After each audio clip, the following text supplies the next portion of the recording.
মরুভূমির উট, দেশসেরা গরু আর লাখ টাকার পাখি সবই মিলছে একসাথে। এত দুষ্প্রাপ্য প্রাণীর সমাহার দেখে প্রথম দেখায় অবাক হবেন আপনিও।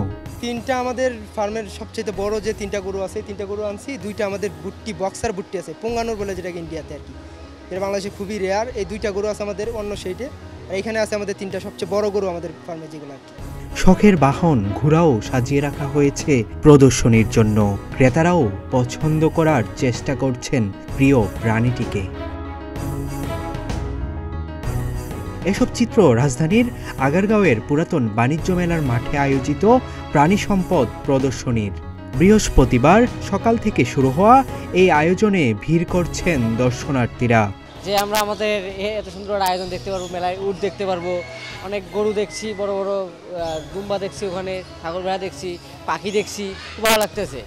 আমাদের ফার্মের কোরবানি উপলক্ষে আমাদের ফার্মে মোটামুটি 150টার মতো গরু থাকে। তো আমাদের ফার্ম অলরেডি কালেকশনের জন্য আমরা কালেকশন করতেছি। তারপর কোরবানি আস্তে আস্তে আমাদের ফার্ম ফুল ফিল আপ থাকবে 150টা নিয়ে। তারপর আমাদের কাস্টমার যারা আছে তারাই কোরবানি উপলক্ষে এখন থেকে চাইলে গিয়ে বুকিং করতে পারবে। প্রাণী সম্পদ প্রদর্শনীতে নিজেদের বিভিন্ন প্রশ্ন নিয়ে হাজির হয়েছে দেশসেরা অনেক অ্যাগ্রো ফার্ম। এই প্রদর্শনীর মাধ্যমে পশুপালনে মানুষের আগ্রহ বাড়বে বলে মনে করেন সাদেক এগ্রোর কর্ণধার। আসলে প্রত্যেকটা সেক্টরে এইরকম একটা দিবস থাকে।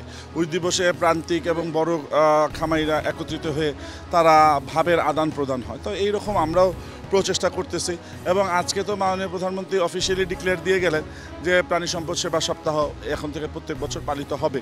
তো এখন অফিসিয়াল, এতদিন আমাদের আনঅফিসিয়াল ছিল, আজকে মাননীয় প্রধানমন্ত্রীর ডিক্লারেশনের মাধ্যমে এটা অফিসিয়াল হয়ে গেল ইনশাআল্লাহ। পুরাতন বাণিজ্য মেলার মাঠের এই আয়োজন ঘুরে দেখা যায় কয়েক লাখ টাকা দামের দুষ্প্রাপ্য ম্যাকাও পাখি, বিদেশি জাতের শৌখিন মুরগি সহ বিভিন্ন জাতের ষাঁড় আনা হয়েছে।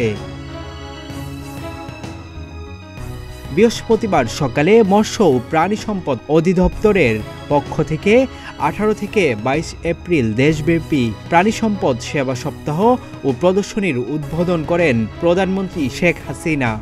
সেবা সপ্তাহ উপলক্ষে প্রাণী সম্পদের যে প্রদর্শনী শুরু হয়েছে তা চলবে বৃহস্পতিবার ও শুক্রবার।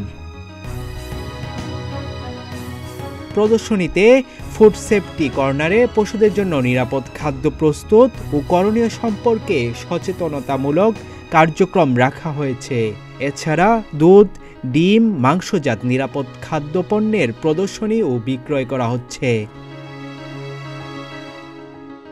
আবু বকর রায়হান, প্রতিদিনের বাংলাদেশ।